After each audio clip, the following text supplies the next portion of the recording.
Salut à toi, c'est Guillaume de la Chain et on se retrouve pour ce 10e épisode déjà. Ça fait 2 mois et demi. En vérité, ça fait 2 mois et 3 semaines que j'ai commencé la série. J'avais pas fait un épisode à un moment donné, je n'avais pas pu. Donc dans une semaine, ça fera 3 mois.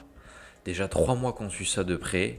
Donc si tu es nouveau, nouvelle, n'hésite pas à t'abonner pour ne pas manquer la suite parce que ça va être de plus en plus vite. Et là, on attaque la période la plus importante. En dehors de la fin d'année, donc 2026.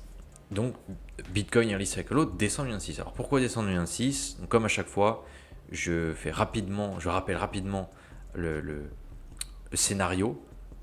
Donc on a eu un premier Early Cycle Low en novembre 2011 à 2 dollars environ, un second en janvier 2015, un troisième en décembre 2018, quatrième en novembre 2022, et je m'attends, et je suis pas le seul à m'attendre, à un nouveau Yearly Cycle Low en décembre 2026. Alors, ce ne sera pas forcément dans une décembre 2026, encore une fois, ce sera peut-être en octobre, ce sera peut-être en septembre, ce sera peut-être fin décembre.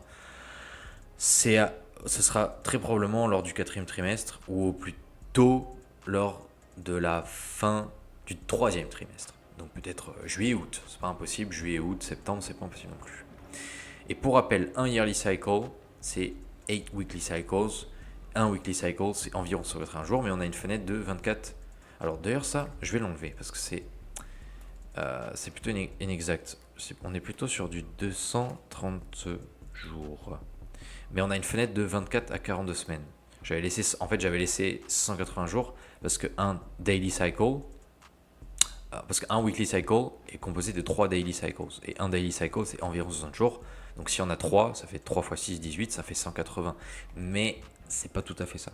Pourquoi? Parce que donc on a une fenêtre donc de 24 à 42 semaines pour un weekly cycle, mais on se rend compte que chaque weekly cycle récemment, on verra ça de plus près à la fin avec les points bleus qui représentent les weekly cycle lows, on est sur du 32, 31, 32, 33 semaines à chaque fois d'intervalle entre chaque plus bas de weekly cycles. Voilà. Donc un weekly cycle, comme j'ai laissé, 3 daily cycles, et un daily cycle c'est environ 60 jours, mais on a une fenêtre de 54 à 66 jours. Le cadre, je spécule que ce sera le dernier yearly cycle low en dessous de 100 000 dollars. Donc dernière fois qu'on verra un BTC en dessous de 6 chiffres. Peut-être que celui d'après, donc décembre, peut-être fin 2030, début 2031, peut-être on reverra un BTC en dessous de 100K, mais voilà, ce sera peut-être 80, 90K. Et encore, c'est pas sûr. Mais je pars du principe que ce sera le dernier en dessous de 100K. C'est aussi pour dire, ok, il y a vraiment plus de temps à perdre, il faut injecter. Après, ça me regarde, mais je préfère comment dire, me dire que je suis au pied du mur en fait. Je suis vraiment au pied du mur et c'est maintenant qu'il faut mettre le paquet. Un quantitative easing massif d'environ 20 trillions, 20 000 milliards autour justement du yearly cycle low qui redonnerait de la force pour repartir de plus belle. Et je cite ce passage du livre de Lawrence Lepard, The Big Print, dans lequel il met en avant le fait donc que la Fed sera obligée d'imprimer énormément. Donc là, on est à 7-8 trillions de balance sheet, donc le bilan de la Fed est environ encore moins de 10 trillions à l'heure actuelle, mais avec le prochain quantitative easing, la prochaine phase d'impression monétaire ex nihilo, on passera les 20 trillions. Donc au moins 10, 15, si c'est pas 20, c'est vraiment le bullish case, entre guillemets, mais ce sera au moins 10 trillions, je pense. Voilà. Le DXY à plus de 110, ça on verra probablement ça lors du deuxième voire troisième trimestre de 2026. Une récession avec une courte période déflationniste sur les actifs notamment. Les prix vont pas forcément baisser drastiquement au supermarché, quoi. Purge absolue des cryptos, comparable à la dot-com bubble, on va dire, et les meilleurs survivront. Par exemple, Monero. Monero, je pense que sera toujours là en 2027 et après, parce que c'est quand même utile comme crypto, contrairement à 99,9% du reste. Le S&P connaîtra une décennie perdue, probablement. L'or et BTC domineront, les commodités domineront, mais notamment Bitcoin et l'or. Et finalement, comme je dis à chaque fois, c'est un jeu, mais un jeu très sérieux parce que les conséquences sont bien réelles. Les entreprises qui vont être touchées, qui sont d'ores et déjà touchées par la récession, c'est bien réel. Il y a des humains derrière, il y a des vies. Donc, et surtout, comme dit Laurence Lépard dans son livre, the inflation this will unleash will be devastating. Et oui, parce qu'à chaque fois qu'ils augmentent la masse monétaire drastiquement, avec leur impression monétaire ex nihilo, eh bien ils diluent l'épargne des gens, ils diluent le pouvoir d'achat des gens, du moins les gens qui comptent sur le dollar, sur l'euro et tout le reste. Donc c'est dévastateur. Parce qu'il y a de plus en plus de monde qui se fait paupériser. Voilà. Donc aujourd'hui on va voir le S&P 500, le SPX, donc sur le point de crash potentiellement. Le Trueflation est à 1,5%. Là on est clairement sur une tendance baissière aux États-Unis. Mais quand on regarde cet indicateur, pas le CPI, et un nouveau Daily Cycle Low sur la table, en s'appuyant sur le Camel Indicator. Donc ce serait un Daily Cycle Low assez précoce, même vraiment précoce, mais c'est peut-être le cas, à moins qu'on ait une grosse correction dans les prochains jours, mais c'est de moins en moins probable. On est le 18 janvier et il tient au-dessus des 95 000 $. Peut-être en début de semaine, c'est pas impossible. Mais bon, l'indicateur qui est très très aiguisé a déjà repéré donc un beau candidat pour le nouveau Daily Cycle Low. Donc attaquons. Alors, premièrement, comme on voit à chaque fois, c'est le 10-year yield, le rendement du trésor sur 10 ans américain. Le truc, c'est que, bon, là, on est quand même sur un beau rebond. Et tant qu'on n'a pas un beau retournement de tendance pour repasser en dessous plutôt disons ce support là 4.1 et en dessous on n'aura pas de cut. C'est-à-dire que si par contre dans les prochains jours boum on a un gros retournement, et bien là la Fed il y aura beaucoup plus de probabilité en fait que la Fed cut, baisse encore les taux d'ici une semaine et 3 jours. Parce que je pensais que c'était le 26 janvier, le 28 en fait. Donc pour le moment, la proba est très faible. C'est clairement, à l'heure actuelle, on peut dire que non, il n'y aura pas de baisse des taux. Mais on va voir. Cette semaine, on va voir ce qui se passe au niveau du rendement sur 10 ans. Voilà. Donc ensuite, le taux de chômage. On est sur une tendance haussière. Bon, c'est pas encore violent à la hausse, mais attention, parce qu'à chaque fois, quand ça commence à augmenter comme ça, après ça a accéléré. Et quand ça s'accélère comme ça, c'est synonyme de récession. Donc on garde un œil sur ce qui se passe ici. Ensuite, par rapport au CPI, donc, le truc là, d'ailleurs c'est pour ça que j'ai mis en avant notamment le Trueflation à 1,5%. Quand on regarde le CPI, le problème c'est qu'on ne prend pas en compte des métriques en temps réel, vraiment en temps réel, qui s'appuient sur la situation du moment finalement. Et on se rend compte que quand on regarde le ALNRI, le Apartment List National Rent Index, on remarque qu'on est déjà en déflation depuis un bon bout de temps. Mais il y a un lag entre le CPI, Shelter, et le Apartment List National Rent Index. Donc si tu veux savoir en avance quelle est la tendance ou à quoi va ressembler le CPI, eh bien regarde ce genre de métriques. Regarde aussi le Trueflation. Et voilà, parce que les données officielles qui sont balancées à la masse, c'est souvent inexact. C'est à côté du réel parce que il y a beaucoup de retard en fait par rapport à la réalité. Pareil. Donc là, il met bien if we substitute shelter with ALNRI, both headline and core CPI drop well below 2%. La fameuse cible donc de la Fed, les 2%, je crois que le BCE c'est pareil, 2%, mais en fait, là aux US en tout cas, on est bien en dessous. Mais c'est simplement maintenant qu'on commence à s'en rendre compte, notamment avec le Trueflation, et voilà, et pas que, mais tôt ou tard, ça allait arriver quoi. Donc, nous on sait, en avance. Trop en avance peut-être, pour les normies.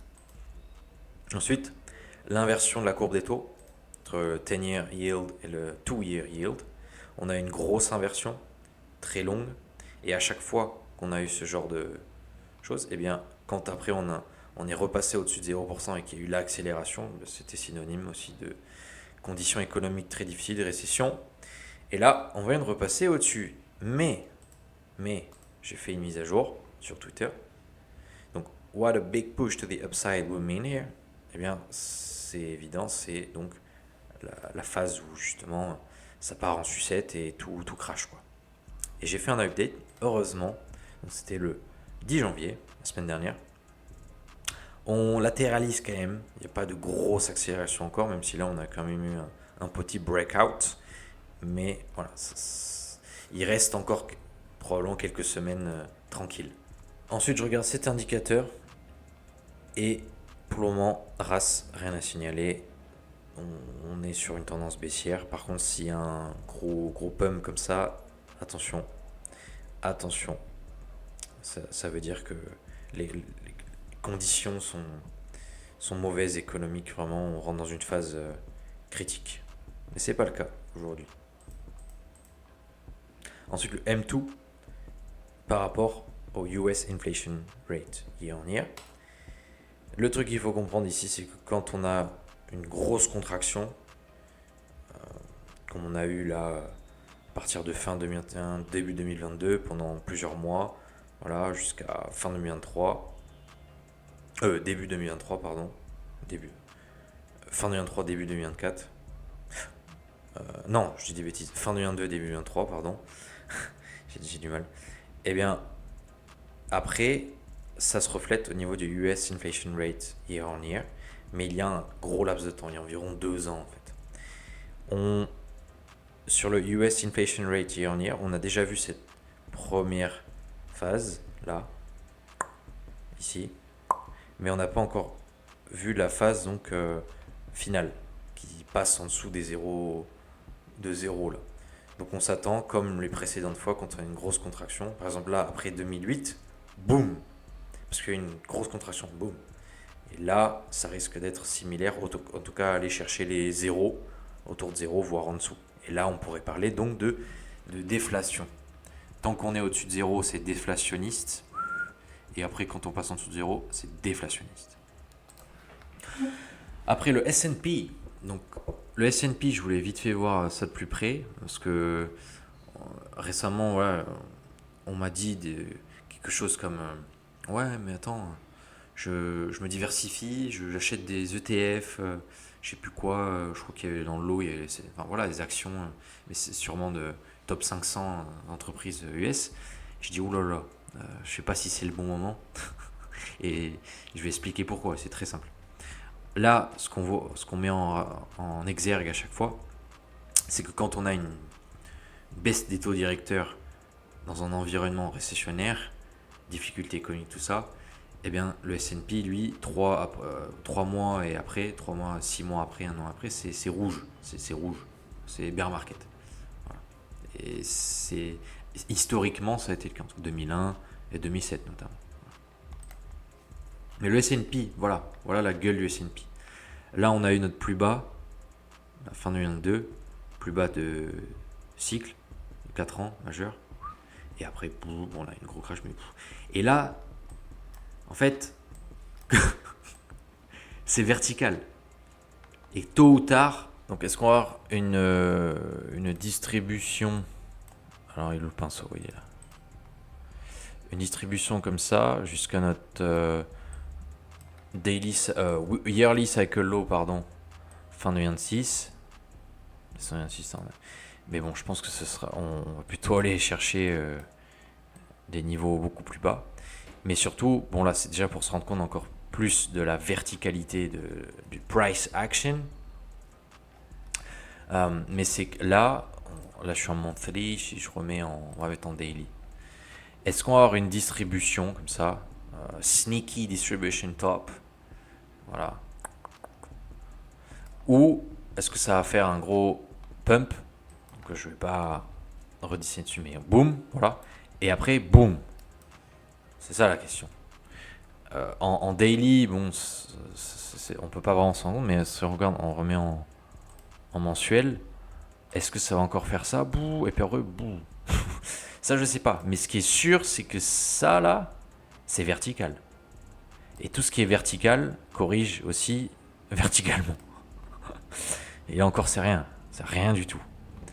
Mais si on regarde historiquement, quand ça. Voilà, par exemple ici. Voilà. Là, faut voir le pourcentage, mais c'est un moins. Ouais, plus de moins 50%. Moins 60%. Voilà. On va probablement se manger un au moins 50% là, encore. Quand ça va vraiment crash. Voilà. Et donc ensuite, quand on a donc une forte appréciation pendant des années, ça fait 2 ans et demi, 2023, 2024, 3 ans, ça fait 3 ans que ça pump bien. Et bien après, on a une décennie perdue.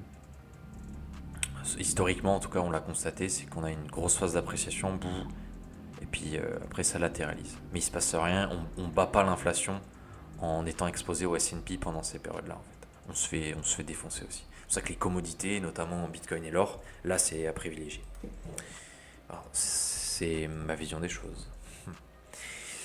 Donc ensuite le VIX, ça on regarde pour voir si on est quand même dans une situation critique. C'est pas le cas. Donc, le S&P tranquille. On peut encore se taper un blow off top. Voilà. Et le DXY, donc le DXY qui vient chercher son yearly cycle low. Mais là, on a quand même un breakout. Ça pump fort. Donc, est-ce que ça y est, on part d'ores et déjà en déflation? Et donc là, forcément, ce serait une continuation haussière, 110 peut-être et plus. Et c'est ça en fait qui... donc là, au niveau du timing, voilà. Donc on arrive dans ces eaux-là. Bon, peut-être plus haut, peut-être ici, encore plus haut. Et après, là, le big print dans ces eaux-là. Et après. Et là, c'est la descente aux enfers pour le dollar. Donc les personnes qui seraient exposées au dollar américain ici, elles se feraient déchirer. Par contre, BTC, or et tout le reste, voilà. Là, ça irait. C'est ce qu'on verra.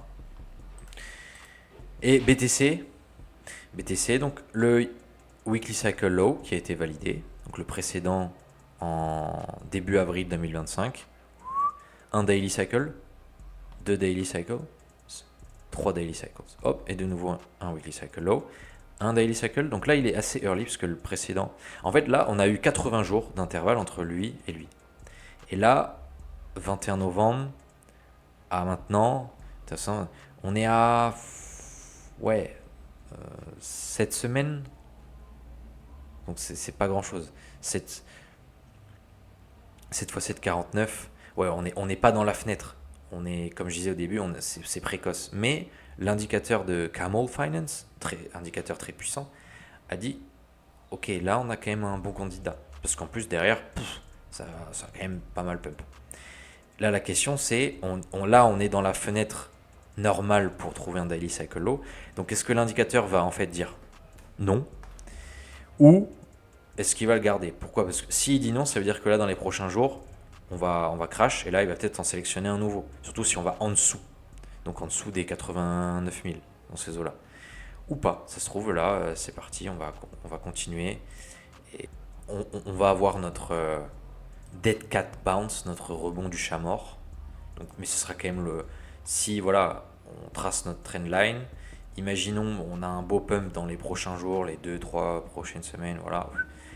Et après on casse cette trendline à la baisse, et bien là ce sera le moment vraiment de songer à diminuer encore plus son exposition, toujours dans l'optique de réinjecter, en tout cas pour ma part, fin 2026 lorsqu'on sera, on sera autour du yearly cycle low, au moment où le big print se manifestera.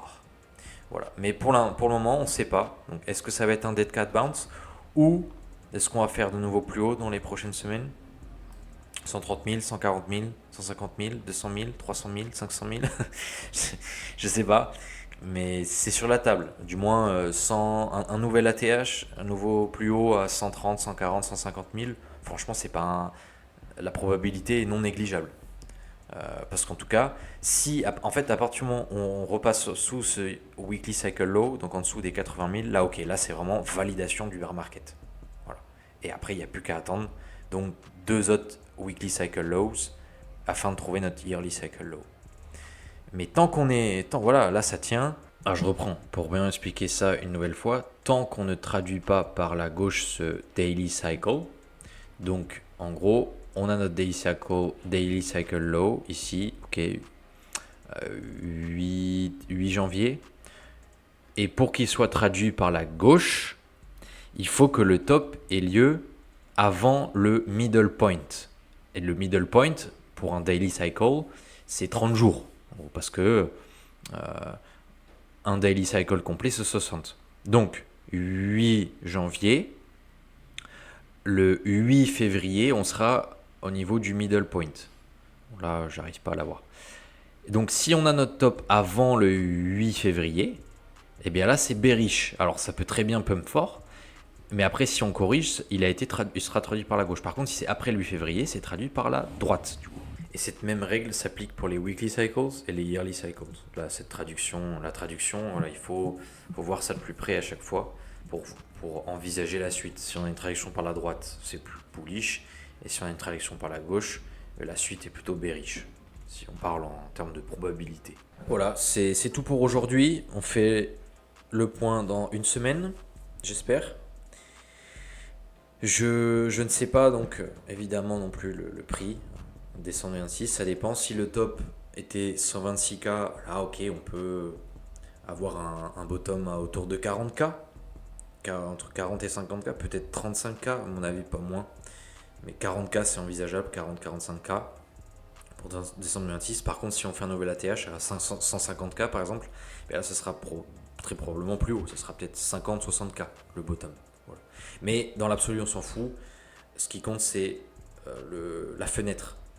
La fenêtre de tir pour dire ok, là on est dans la fenêtre, on peut injecter considérablement, on peut lump sum, et voilà, c'est ça l'idée avant tout, parce que ce soit les tops ou les bottoms, on peut pas prédire. On peut avoir un ordre d'idée qui, voilà, bien sûr, on va pas faire un bottom à 10 000 $. Voilà. En tout cas, c'est extrêmement peu probable. Si on va à 10 000 $, il y a un gros problème. Mais on ne peut pas prédire au dollar près, ça c'est sûr. Sur ce, excellente journée, excellente soirée. Prends soin de toi, c'était Guillaume de la Chain, et à ta liberté. It was hard to know who was more crazy, me or everyone else.